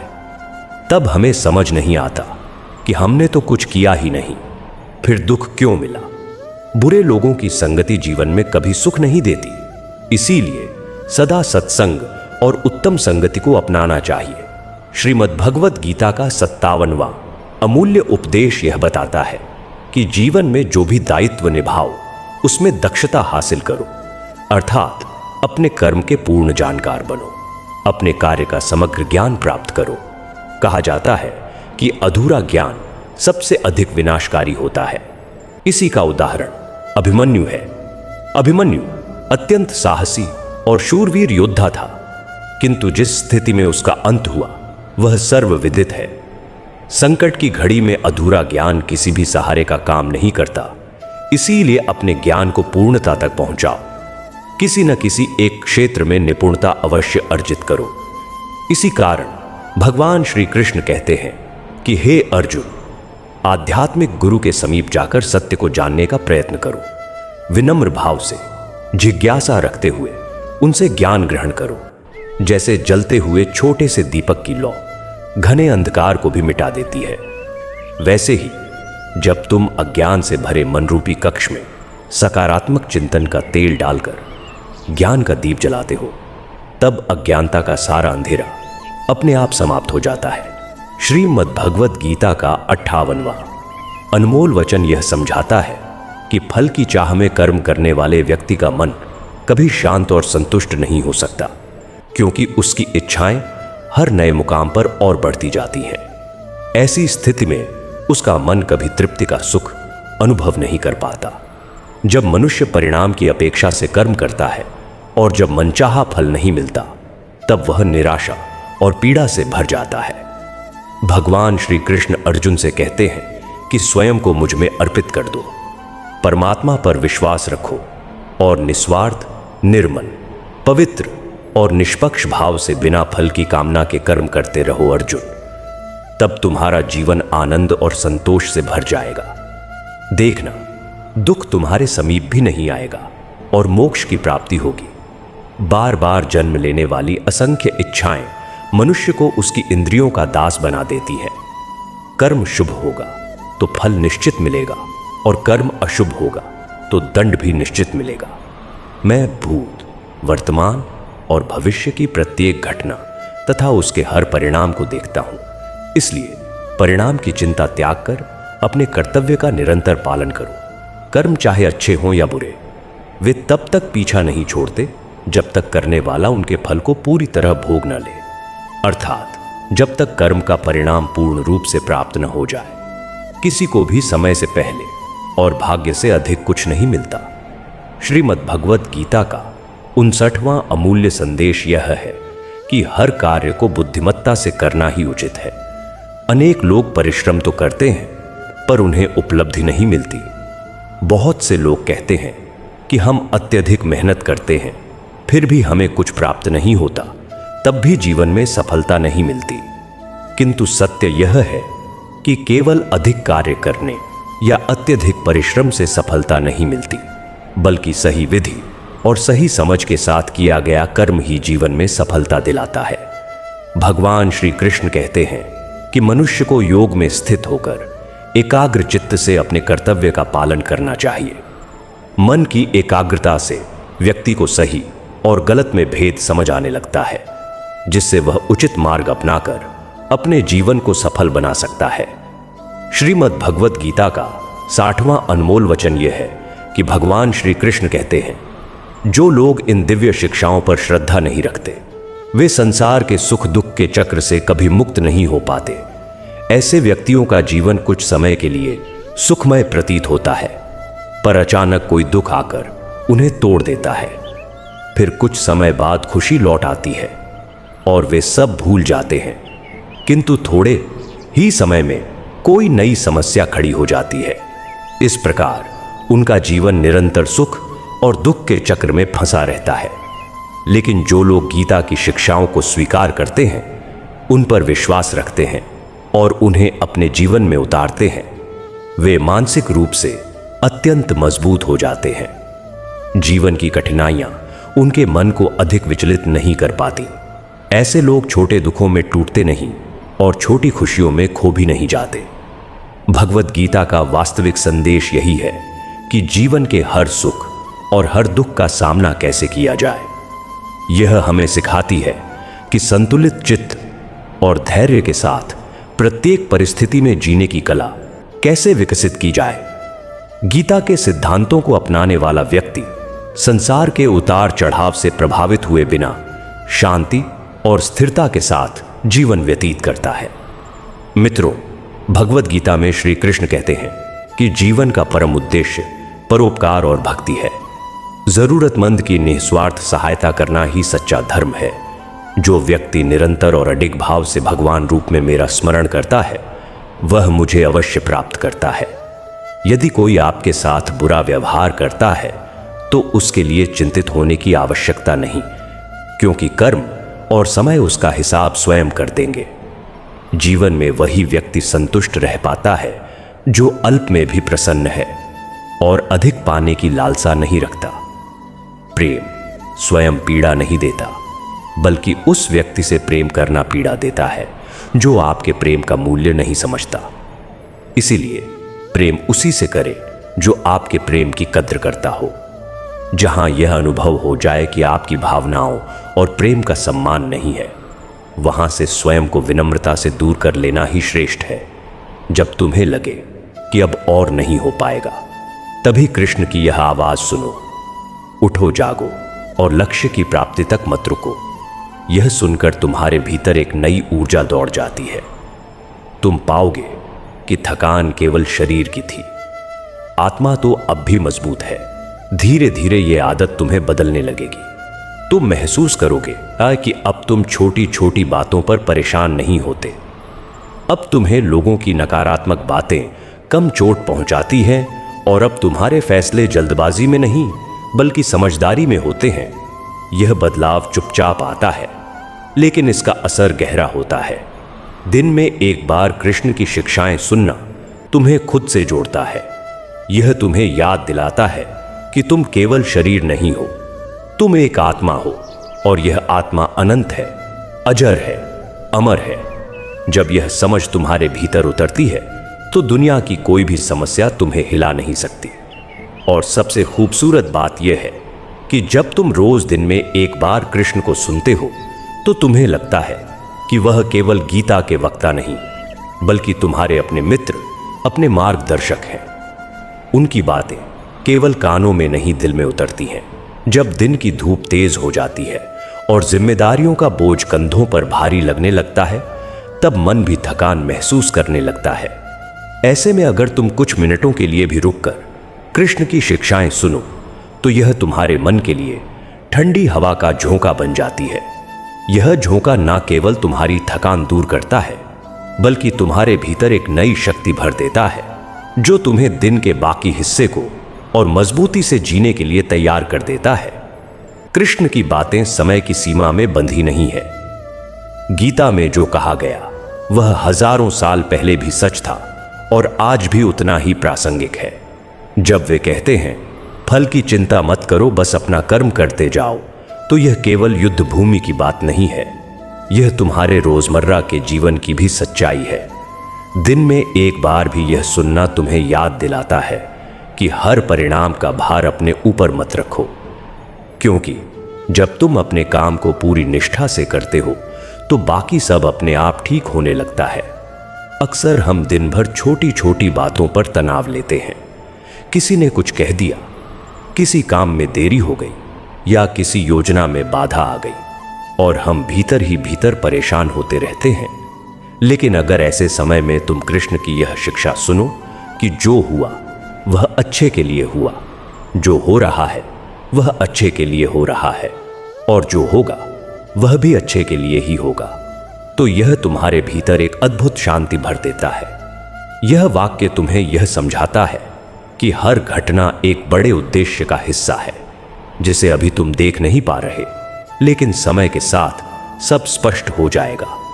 दिन में एक बार कृष्ण को सुनने का मतलब है अपने मन को एक ठहराव देना। यह ठहराव तुम्हें जीवन की रफ्तार में खोने से बचाता है, क्योंकि रफ्तार में चलते हुए हम अक्सर भूल जाते हैं कि हम क्यों चल रहे हैं और किस दिशा में जा रहे हैं। लेकिन कृष्ण की शिक्षाएं तुम्हें यह याद दिलाती हैं कि तुम्हारा हर कदम एक उद्देश्य के लिए है और वह उद्देश्य केवल भौतिक सफलता नहीं बल्कि आत्मिक उन्नति है। कृष्ण की शिक्षाएं तुम्हारे भीतर के डर को भी धीरे धीरे खत्म कर देती हैं। जब तुम सुनते हो कि मैं हर समय तेरे साथ हूं, तो तुम्हें महसूस होता है कि चाहे परिस्थिति कितनी भी कठिन क्यों ना हो, तुम अकेले नहीं हो।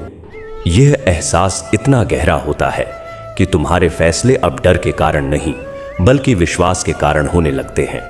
एक और बात, दिन में एक बार कृष्ण की बातें सुनने से तुम्हारे रिश्तों में भी बदलाव आने लगता है, क्योंकि उनकी शिक्षाएं तुम्हें सिखाती हैं कि सामने वाला जैसा भी है उसे वैसे ही स्वीकार करो। जैसे उन्होंने अर्जुन को समझाया कि युद्ध भी धर्म के लिए होता है, लेकिन उसमें भी द्वेष नहीं होना चाहिए। यह सीख तुम्हें सिखाती है कि मतभेद हो सकते हैं, लेकिन मन में कटुता नहीं होनी चाहिए। प्यारे दोस्तों, आज की इस वीडियो में बस इतना ही। मित्रों, श्री कृष्ण के अनमोल वचन सुनने के लिए आप हमारे चैनल दिव्य कृष्ण ज्ञान चैनल को सब्सक्राइब कर लीजिएगा तथा वीडियो को एक लाइक करें। राधे राधे।